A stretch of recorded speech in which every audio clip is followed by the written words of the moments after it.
আল্লাহ তাআলা এই কুরবানিকে নিয়ামত আল্লাহ তাআলা জমিনের মধ্যে দান করেছেন।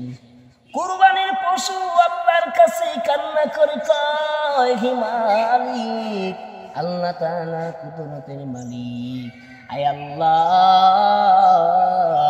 আপনার বান্দা ঘরে নিয়ে আসছে আল্লাহ আপনার রাস্তায় কুরবানি দেওয়ার জন্য। আয় আল্লাহ, আমি দোয়া করি কিয়ামতের ময়দানে দিন বান্দাকে আল্লাহ আমার উপরে সওয়ার করে জান্নাত দান করে দিও। আল্লাহ তাআলা বলেন, তোর উপরে সওয়ার করাইতে হবে না, আমি আল্লাহ দুম্বার উপরে সওয়ার করাইয়া ওই বান্দাকে আমি আল্লাহ কিয়ামতের ময়দানে জান্নাত নসিব করিয়া দিব।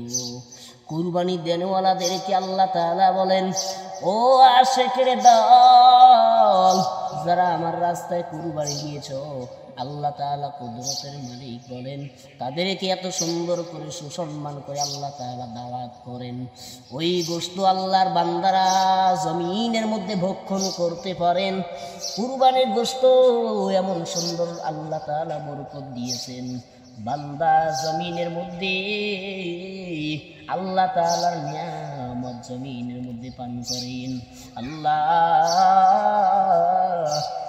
সকলের নেক হায়াত বাড়াইয়া দেন, ঈমান আমলে শক্তি বাড়াইয়া দেন। আল্লাহ সকলের কুরবানিকে আল্লাহ আপনি কবুল করে নেন।